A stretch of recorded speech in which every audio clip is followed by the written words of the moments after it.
Do School Better, a podcast for people who want to transform education. My name is Doris Corda. In this season, I discuss the core principles of my educational philosophy with Tim Desmond and Alison Tanker, my co-teachers from Hawken School's Entrepreneurial Studies program. It's not about what you teach, it's about what they learn. In this episode, Doris and Alison examine the growth of the entrepreneurship education movement and how that has changed both the needs of educators seeking training and Doris's approach to training them.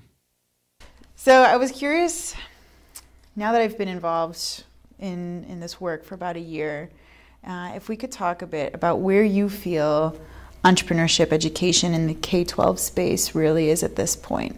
Yeah, it's crazy how quickly it is changing and how much it's changed from year to year, like literally from the time I started this 5 years ago versus even in the past year. When I first started researching this, entrepreneurship education, I really did not find much at all anywhere that was an academic program called entrepreneurship that was consistent with how I viewed entrepreneurship in the K-12 space and even undergrad. Anytime I saw the label entrepreneurship and I got all excited, what I would find is either what Steve Blank calls lemonade stand version, how to build a lemonade stand, your grandmother has a great cookie recipe, can you scale that? Or in undergrad and even graduate programs, a lot of spray painted MBA classes where they're using case studies or they're writing a business plan, how to write a business plan or a business plan competition, etc. And there's still a lot of both of those, frankly, a lot. Absolutely. But I found early on, the only place I found something that really was exciting to me as consistent with my view was really, that's how I came across Steve Blank to begin with, was because of the class he was teaching at Berkeley and then later Stanford and et cetera. And why was that of interest? Because, why was that consistent? So you know this, that the way I define entrepreneurship is turning ideas into successful realities, and that's not limited to business, certainly not limited to small business, and it's really about problem solving and how to approach in this crazy, chaotic, data-filled world the challenges that we face, whether they're social problems, business problems, consumer problems, whatever they are. And so it's a great vehicle, entrepreneurship, for real academic learning, knowledge, skills, habits of mind, all that stuff. And I'm happy to say that I'm seeing many, many, many more programs now that really define entrepreneurship, view entrepreneurship in that way. Aren't you? Like even this last workshop, it's really, we didn't have to talk about what entrepreneurship education is and why it is relevant to academics. A year ago at the workshop, I had to talk about it. Absolutely. I think it is interesting that, I don't know if it's the state of our world or the state of education as well, but the conversation around the need for skills and how critical it is for preparing the next generation to really go out there and understand how to solve problems in a complex world where they have to navigate through a lot of information that, the issue is certainly not that they need to have things memorized anymore. Like you say, now that technology has shifted the game entirely, they have to now understand how to access information, the right kinds of information, and how to synthesize that in order to find solutions. And the encouraging thing, certainly, seeing a lot of these educators come into these workshops, is that they are so eager to understand how to build these skills. And I understand that maybe not everyone in all the school systems are there yet, but it's very encouraging that a lot understand the value of skills in addition to actual knowledge that needs to be given really to these students. Yeah, I think that everybody's pretty much heard now the call for the development of skills in our students and our young people in our workforce. And the big question's been, well, how do you develop those? And there are, that's what we're trying to do here, and that's what, fortunately, I'm excited a lot of people are now trying to do and doing in different ways. We talked, you and I, to a woman yesterday who is a scientist and has a very, very impressive resume when it comes to academic credentials in science. And she quit her job a year ago to do a startup full-time. And she said on our call that she has learned more about science in being an entrepreneur than she ever did in school. And I thought that given her credentials, that anybody would look at and say, wow, look where she got her PhD from, look where she got her master's from. Anybody would find that a really remarkable statement. But I get it. I get it. I think it speaks to the fact that entrepreneurship is really interdisciplinary. The work of entrepreneurs requires you to pull from multiple disciplines, find those interconnections, look at the world creatively, pull from different sources in order to create solutions. And we can't imagine that our students in our course or anyone experiencing a problem-solving course like this could ever go out into the world and not understand how you utilize science, math, statistics, aspects of the humanities, all of these elements that we've siloed for years in the education system. Capturing all of those together to really create solutions. I mean, it's really exciting to see. Yeah, and as we're working with educators, we're working with schools, we're working with some who are creating entrepreneurship programs, but we're also working with math teachers and science teachers and history teachers. And, I talk about mapping out the learning terrain. So you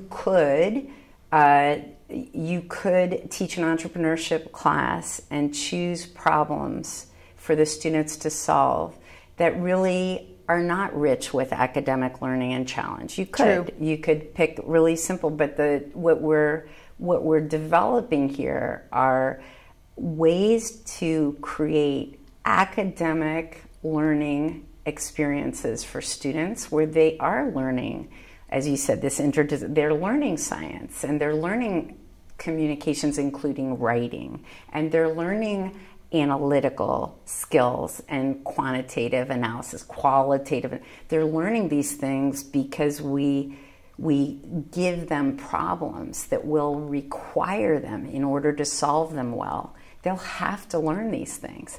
Well, even this past semester, as an example, the students were working with an electroluminescent paint company that had a really interesting technology. And when the entrepreneurs came in to explain their business and explain the technology to the students, they pulled me aside after, the students, and said, this morning we were sitting in physics class and we were completely lost when they were talking about the ohms and the hertz and this and that. And they said, but we just sat through this afternoon with the entrepreneurs and all of a sudden understood why this matters, where it fits in the world. And for them to connect and actually have to apply the learning that can come from a textbook or from the internet, wherever they find the content, but to have to apply that and do something with that is foreign. It's very new for a lot of these students where they are initially thinking, wow, no one's ever asked me what to do with the information now that I have it. And it's a cool space to watch them transition and realize they have the power to take information and use that to create a solution to something. What we've done, it's interesting, as I listen to you talk, I'm thinking about the fact that as an adult, I'm 57 years old, and it was and I did well in traditional school, But it was when I got out I worked for Bell Labs at one point, and when I was in Bell Labs working on something I cared about, I learned some really heavy duty technical stuff, and I learned it well because I needed it. You were using for what I was doing. Absolutely. And what we're really talking about here is that because of technology, because of the internet, because of the tools that our students and we have access to, we're bringing that kind of learning to students earlier in their lives. Yes. That's really what this is. And when you have a student, like I'm thinking of one, a student who came in and had never, ever gotten above a C in a science class, couldn't have cared less, was into sports, told me day one, I'm not into school, you need to know that, had really mediocre grades, etc., and worked on HealthSpot, and in 3 weeks learned more science and came out of it. When you talk to our college counselor, and she said that she sees these students coming out of this program and then who come into the program having not done well in traditional classes, and then they come out of the program and they start doing well in traditional classes. It's because it's relevant. It's because they've learned how to learn. That's right. And they understand that it's relevant. And they are really recognizing the value, I believe, that they can contribute to the world. I feel like that wasn't something I learned until later in life. And certainly in college, I got a glimpse of that. But it wasn't until I hit the workforce that I recognized my own inherent value that I added to the workplace. And for students at a young age, when it's a really formative time for their identity, they're trying to figure out who they are, they're in high school. We all remember high school and how you feel and all the judgments. And for them to be in a place where they're able to take creative risks and see themselves in a different light, where they all of a sudden realize, oh, I actually am strong at science when I'm using it in this context. That they find things out about themselves and who they are as a person, what strengths they have, and how they can contribute to a team. It's pretty powerful to then watch them step into themselves and realize, yeah, I actually do have things to contribute to the world, and there's a lot of things that need to be solved in the world. Let me step into that. At 16, 17 years old, are you kidding? That's exciting. It is exciting. Two stories that you're reminding me of. One is we did our first workshop, in the summer of 2014 at Steve's house, and a woman reached out to me beforehand. She's a science teacher at a public middle school in California, and she reached out and wanted to find out what I was going to be doing at the workshop. And she said, I'm a science teacher, I'm not teaching entrepreneurship, but it makes me really sad that I can't get my students excited about science. And she did all this homework, and she came somehow across what we were doing, and she came to the workshop, and coming out of the workshop, she started teaching her 7th and 8th grade science classes using real problems with all the systems that we showed her for instruction and how to use a problem for a unit and all this other stuff. And her students don't all have computers. She doesn't have the resources at her school that for example we do. I spent a lot of time talking to her about how to do this with a different age group, 35 kids in a class, public school setting, the whole bit.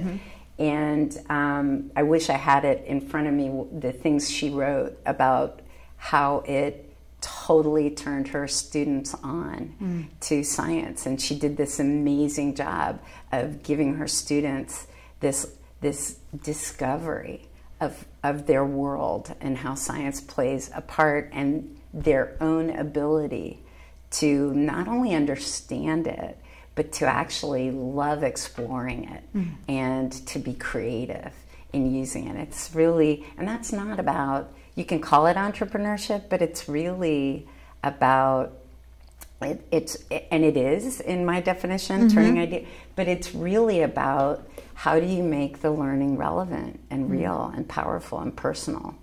And then the other thing you reminded me of as you were talking was the conversations we had with several several educators in the workshops last week.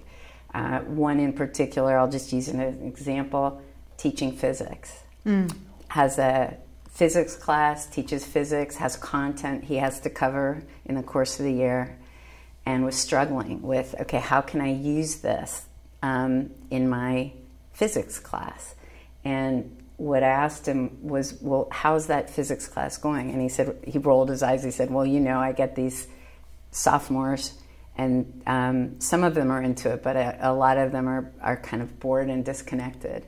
And I said, so would you be willing to give up 2 or 3 weeks of content real estate at the beginning of the class to have the students work on a real problem that involves physics, so that in the first 2 or 3 weeks of the course, these 14, 15-year-olds realize the relevance of physics to their world?